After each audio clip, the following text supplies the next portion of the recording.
जी, मैं हूं नदीम सिद्दीकी, मेट्रो 7 पाकिस्तान के साथ इस वक्त मौजूद हूं मैं सिटी कॉन्ट्रैक्टर एसोसिएशन के यहां पर चेयरमैन, सदर और जनरल सेक्रेटरी भी मौजूद हैं। तो ये कुछ मीडिया के हवाले से बातचीत करना चाहते हैं और इनकी जो तकालीफ है उनका कहना ये है कि बाज़ जो है करप्ट अफसरान जो हैं या करप्ट जो हमारे आपस के ठेकेदारान में जो है वो खलफशार फैला रहे हैं, उस हवाले से इनका कुछ कहना है। आइए इन लोगों से इनकी ही ज़बानी सुनते हैं। आइए। हमारे सबसे बड़ा देरीना मसला इस वक्त ये है कि डिस्ट्रिक्ट एडीपी की तकरीबन 500 स्कीमें ऐसी हैं जो एडीपी बुक में मौजूद हैं, जिसके अब तक 3 छमाही हो गई है, उसका कोई फ़ंड नहीं आया और उन ठेकेदार हजरात से इन्होंने 80% लोगों से काम भी करा चुके हैं।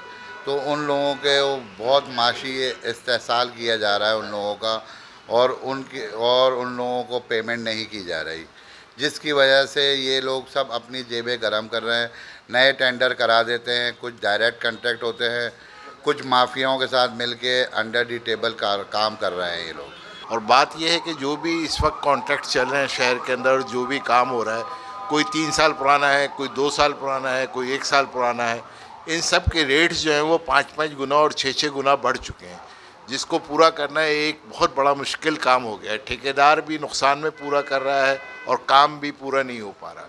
इसके लिए सबसे पहला कदम गवर्नमेंट की तरफ से ये होना चाहिए कि एस्केलेशन वगैरह को जस्टिफाई करे, एस्केलेशन दे और जो है रेट्स मार्केट के लिहाज से लिया है, जिसके बाद ही काम कुछ बेहतर हो। मेन चीज़ें जो हमारा ठेकेदारी जो पेशा है वो मोतबर है और इसको लोग तोड़ मरोड़ के पेश करते हैं। और इसमें कुछ एसोसिएशनें भी ऐसी हैं जो कॉन्ट्रैक्टर का कारोबार भी करती हैं और कॉन्ट्रैक्टर को गलत भी साबित करने की कोशिश करते हैं। जब तक उनके मकासद होते हैं तो वो उस मकासद तक तो वो बोलते हैं बात सही है, जब उन लोगों के मकासद पूरे हो जाते हैं उन एसोसिएशनों के, तो वो ब्लैकमेलिंग और कॉन्ट्रैक्टरों को कहते हैं इन्होंने काम नहीं किया, इन्होंने ये कर लिया वो कर लिया।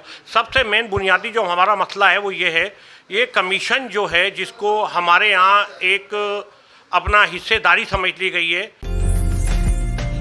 उम्दा में पकाएं और जी भर के खाएं।